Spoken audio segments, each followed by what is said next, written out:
So when I was in Germany, as an example, we focused on a P-47 plane crash. The American plane was in a dogfight right around Christmas, and it went down, and you could see the crash crater in this big forest in Germany.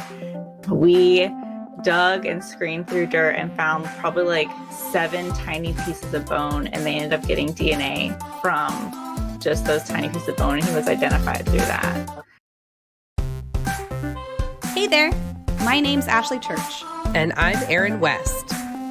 We were once newly promoted crime scene and latent print supervisors on mutual struggle buses as we both simultaneously tried to navigate through the challenges within our forensic units. Now we run a business where we create tools and resources that we wish we had had to make these transitions easier.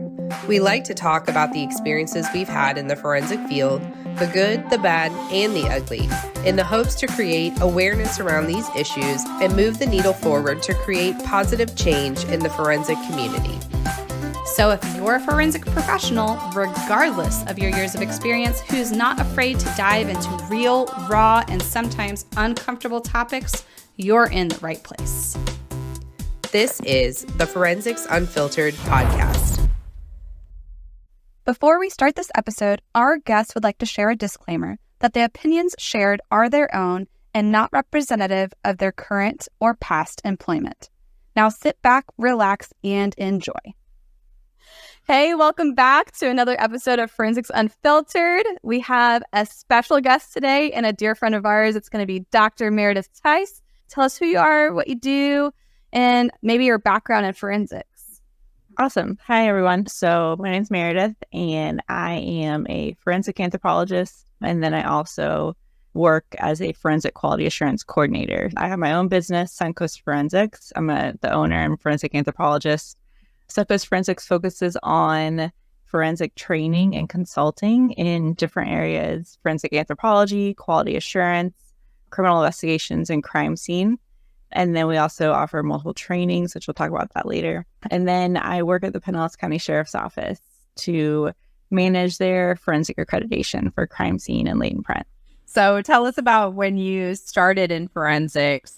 What did you start doing and how did you kind of get to where you are now? I would say in college, well, if I were to back up more, in high school, I actually interned at a funeral home in my hometown in Cumming, Georgia. That's wild. And the coroner's office was run out of that.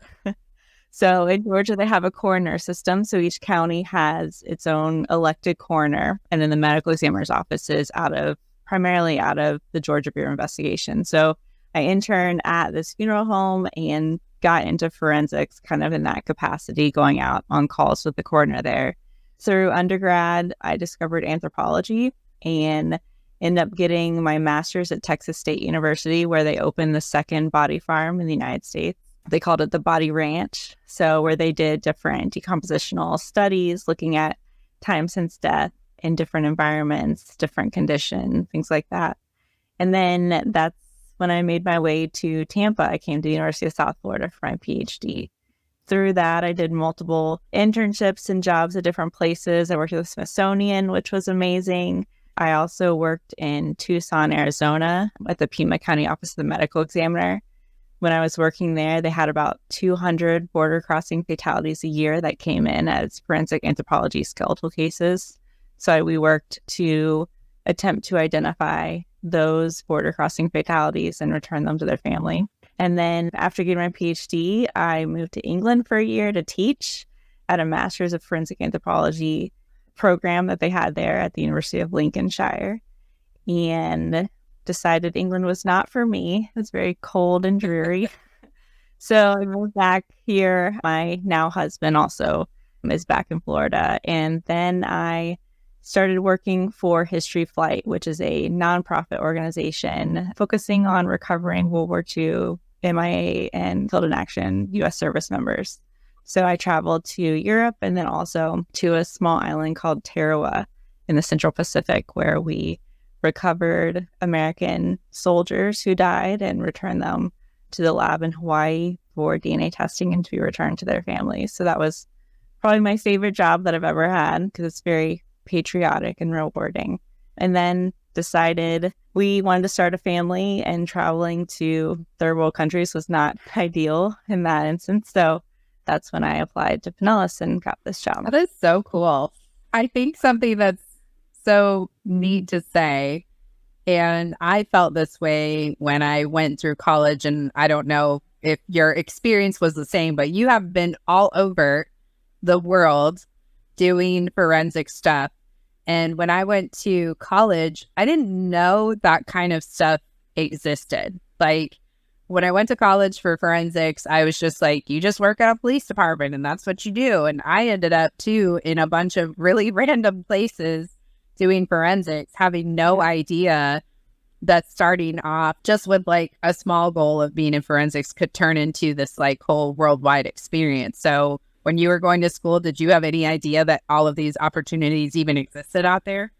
Probably not, but that's the one thing whenever I talk to aspiring forensic scientists, whether it's anthropology or not, I always recommend every summer look to do a internship somewhere, travel somewhere, do an internship, spread your experience across multiple different areas. You don't know who you're going to meet at those places, because I still have connections at every single one of those places that I work. But it also really opens your eyes to what's out there and not just staying local to where you're at. I mean, obviously, a lot of those internships were not paid internships. So that's obviously a struggle, and probably even harder today than it was when we were in college. But I think that it definitely made me more experienced and also more eager to change and kind of adapt to your environment.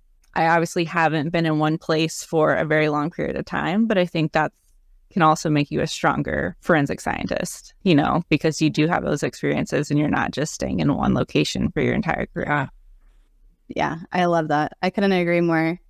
First, were you able to identify any World War II vets? And then second, can we dive deeper into like what you now do at Pinellas?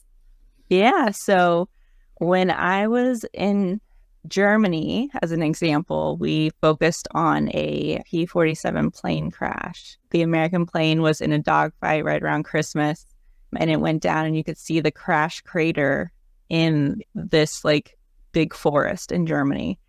We dug and screened through dirt and found probably like 7 tiny pieces of bone, and they ended up getting DNA from just those tiny pieces of bone, and he was identified through that. And then in Tarawa, in the Central Pacific, we probably recovered, while I was just there, maybe 30 or so. Wow. And so some of them, they had like their dog tags still on them. And so they were obviously sent to the lab for actual identification. But it was just, I mean, I already said it's my favorite job that I've ever had, but not the best environment to work in. It was very dirty and dingy, and that's a whole nother story. But just super cool and rewarding. Yeah. And the DNA, were they comparing DNA against the like military databases? Against their family? I think they were from their families. For World War II families, they asked for family reference samples. Gotcha. And then with Pinellas, so when I was hired in 2017. I was sitting in Tarawa knowing that I wanted to eventually move back to Tampa Bay, and saw the job for the Forensic Quality Assurance Coordinator at Pinellas County Sheriff's Office. Had no clue what forensic accreditation was.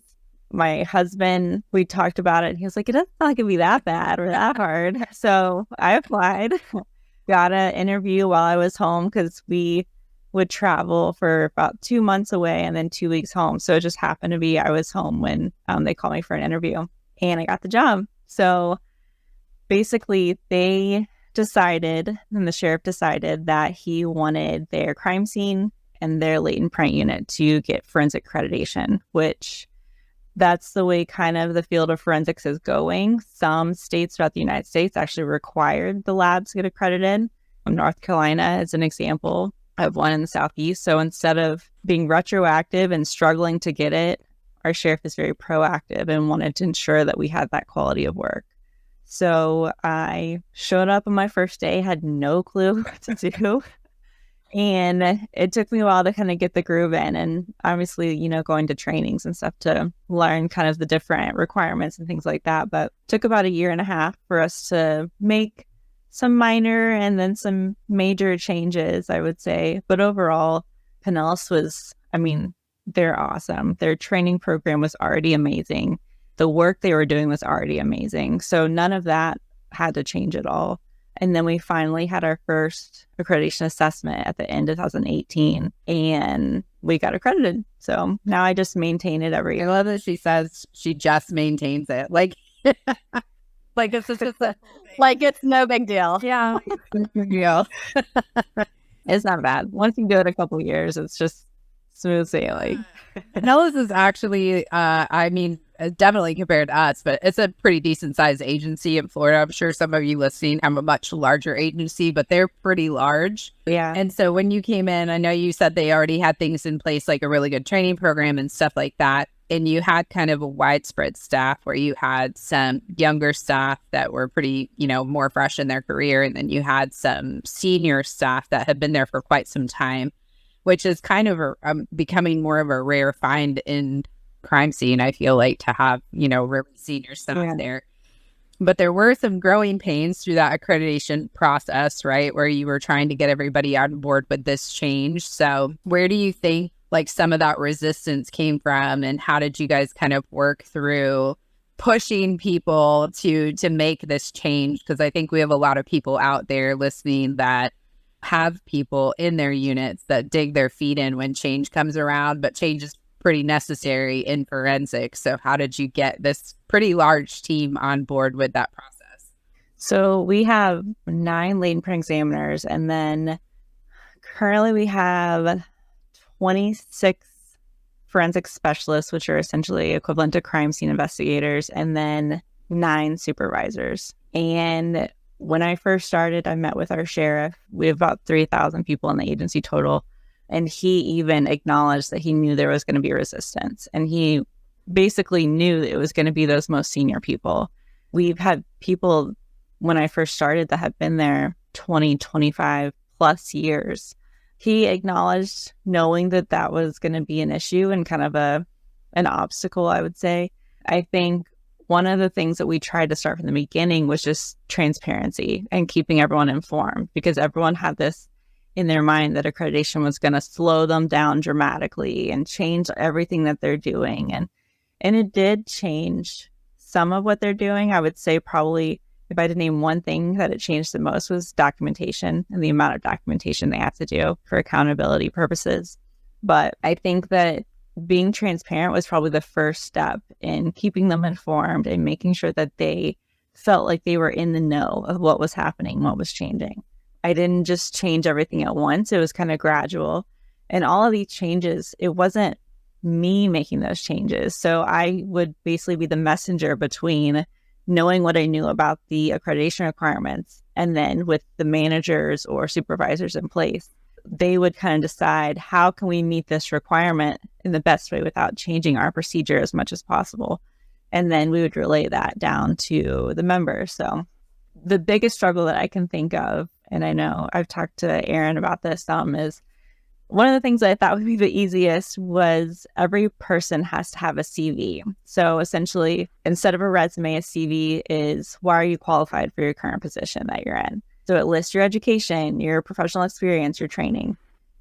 And you would have thought that I was asking them for hundreds of dollars. They were so resistant.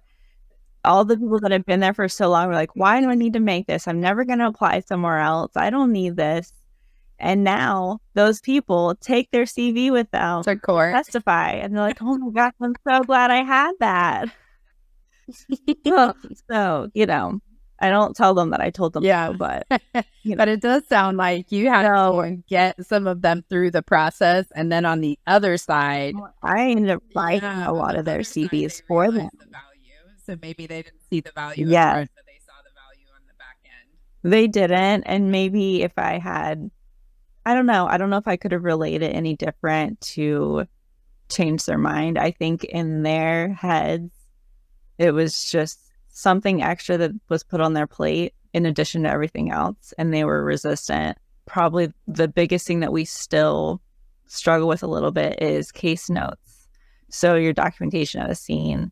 We have had a lot of issues with that just because when I first started, the forensic investigators were just like deputies, to where they would just take basic notes of the scene. And the accreditation requires that they document everything that they did, everything they processed, whether they got positive or negative results, and how they processed it.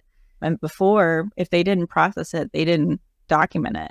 Or if they processed it and got negative results, it wasn't anywhere. So if they were asked on the stand, well, did you process the top of the dresser? And if they had, but they got negative results, they may not remember, when you go to trial 3, 4, 10 years later. So when it came to notebooks, we actually formed a committee. So we've asked for each shift to basically nominate 1 to 2 members. And so we got together with those members, and we didn't include supervisors because while supervisors were important and they were making a lot of decisions, they're not the ones actually doing the work. They're not the ones out there every day. So we formed a committee, a notebook committee, that's what we called it. And I met with them several times, and they would come forth with questions, ideas. They'd go back to the members of their shift, and then we'd meet again.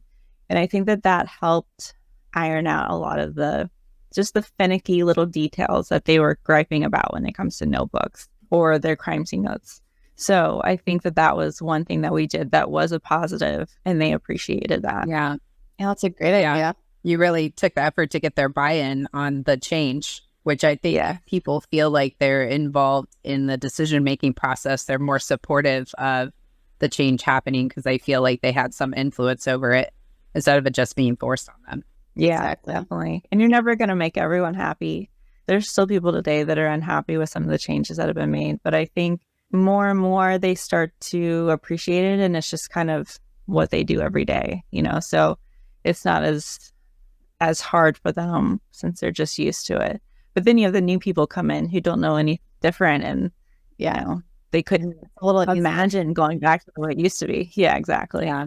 So I do think the documentation thing that you mentioned is interesting, because I think in forensics now, we are well aware, whether we do good documentation or not, we are well aware how important documentation is. And I still hear many a department with kind of old timers that have been there for a long time that never had to document anything, like fighting so aggressively against that, like against taking better notes, against doing worksheets, against like that stuff's not necessary. Like, we've made it all these years without that documentation. Like, we don't have to waste our time doing that kind of thing. Even though we know better at this point in the field, like we know better that documentation is so vital. So it doesn't surprise me you have battles with documentation. Yes. So where do you think this resistance is coming from, especially since, like Erin said, we know better, right? I think a lot of it is just that they want to focus on, and I know I'm focusing on crime scene, and we've had a lot of documentation challenges and latents as well. But they like doing their work. That's what they went into the field for, and they're good at it. So the last thing they want to do is take a lot of time to write down a million things. But I try to remind them that if you go to a crime scene, what if you quit tomorrow and you don't write your report yet? So another qualified crime scene investigator needs to be able to look at your notes and write your report for you and potentially testify for you. And if your notes are not thorough enough, they're not going to be able to do that. Or vice versa. What if you had to write a report for someone? And we've had this happen before. It makes them appreciate someone that actually does thorough notes. And obviously, until it happens to them and they're faced with that challenge, they don't understand it completely. But I think if I've been doing my job for 25 years and someone came in and said you had to start changing it, I'd probably be resistant too. So Yeah.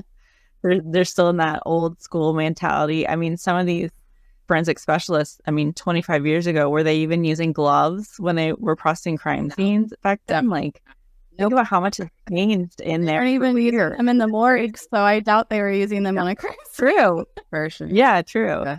So to go from that to what we now expect of them, They've definitely adapted. So, and most of them are great sports. They do it. They deal with it, and they're good at what they do. So I feel like that's always going to be the science. Like 20 years from now, they're going to look back at us and be like, "Oh my God, can you believe they did that back then?" We're like, "No, we're sorry." I know. We don't know what type of technology is going to come about. This is kind of like a side tangent, but I don't even know if you talked about this when you were introducing yourself, but you are an assessor for accreditation. I am. My agency graciously paid for me to become a technical assessor, which after speaking to other agencies, Florida Department of Law Enforcement, for example, they encourage all of their supervisors and maybe other members to become technical assessors so that they can get to know the accreditation requirements. I'm a technical assessor as well as one of our forensic supervisors, and it definitely is eye-opening to be on that side of the process. You learn the requirements so much more, and then going to other agencies, you definitely learn a lot about the different policies and procedures and get ideas for what you could bring back to your own agency. I think it's just really good because all the accreditation requirements, none of them are like black and white. Well, maybe some of them, but some of them are like subjective. So I think that while I may interpret a requirement a certain way, another agency might see it differently, and it'll actually show me that there are other ways to meet a requirement. They'll tell you where you have to be in the end, but the requirement won't tell you how to get there. So there's multiple different ways to get to that end goal. So it's definitely a cool way to meet other people, see other agencies, and kind of see how other people interpret them. So since you've been doing that for a little while and you have had the opportunity of like looking at other agencies' processes and what they're doing, where do you think is the biggest area of opportunity for units to change maybe some of the things that they're doing? Good question. Some of my technical assessments have also been for anthropology units. So there's only maybe 6 or 7 accredited anthropology units. And I think that it's impressive to see how some agencies have actually gone through the process when they're not required to. In Florida, it's not required right now. And I think that it definitely says a lot about an agency, about a forensic unit, but also about the agency and the administration of that agency willing to put forth the time to go through that process of ensuring that the quality of their work is of the highest level. Accreditation is really a lot about risk assessment and looking at how much risk are you willing to take when it comes to not proficiency testing your members every year, or doing observations while they're testifying in court, or not taking thorough crime scene notes or latent documentation. So are you willing to take that risk for the agency as well as for that individual who could make a mistake and potentially end their career?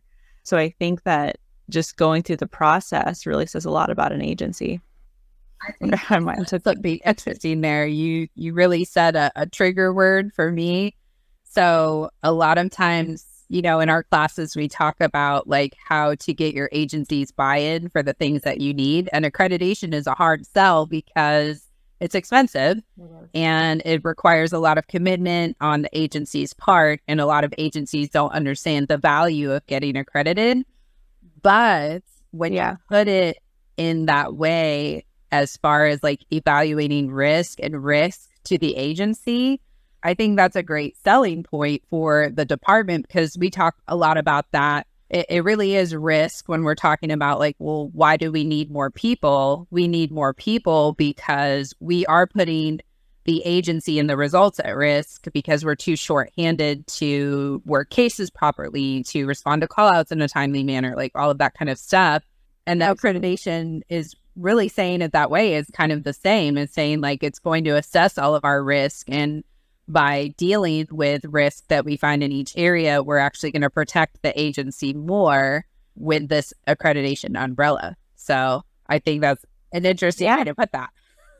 Absolutely. And like I said, you're protecting the agency, you're protecting each of your members and the credibility of your agency, not only when it comes to court, but just in general for these cases and how they're able to withstand prosecution. So I mean, that's the end goal, right? For all of your work is successful testimony and prosecution. So with Gap Science, we've created a eCourse for agencies that are looking to, whether they're going through the accreditation process or just want to improve the quality of your work, basically prepare for forensic accreditation. So the eCourse is called Preparing for the Forensic Accreditation Process, and you can find it on gapscience.com. It's not a long class, but at least gets you started and kind of get your mind set for the very first steps of what to do if you want to look into going through the process. Yeah, she's playing it down a little bit. It's very detailed. Extremely detailed. She has packed so much information and extra resources and worksheets. So she definitely shares all of her knowledge in that eCourse. And then, of course, if you would like to get more classes with Meredith, she is part of our 2023 Forensic Supervisor Success Summit because she is one of our fabulous instructors. She was also part of the 2022 Forensic Supervisor Success Summit. So she has classes in both of those if you would like to check them out. And then, of course, if they want to learn more about anthropology and bones, where can they find you related to that? So you can go to suncoastforensics.com and find all of our upcoming classes. We have multiple recovery of human remains classes scheduled. Erin's hosting one at Osceola County Sheriff's Office. We have one scheduled in Athens, Georgia next April. We're talking to a couple other agencies for hosting, but if you're interested in hosting, it's a 3-day class. And you get one free seat. And then you can also find us on Facebook and Instagram. I'm Suncoast Forensics. And then I'm also on LinkedIn if you want to look me up. But you can email me at meredith@suncoastforensics.com if you have any questions or want any additional information. Awesome. Well, thank you so much for joining us today, Miss Meredith. Thanks for having me. it was fun chatting. Thank you so much for being here and listening to Forensics Unfiltered. If you liked this episode, would you do us a favor and leave a review letting us know specifically what you liked about this topic? It will only take a minute, but it will really help us plan future episodes so we can bring you more topics that you want to listen to. We'll be sure to provide any links from today's episode in our show notes on our website. Head to www.gapscience.com. Until next time, stay safe out there.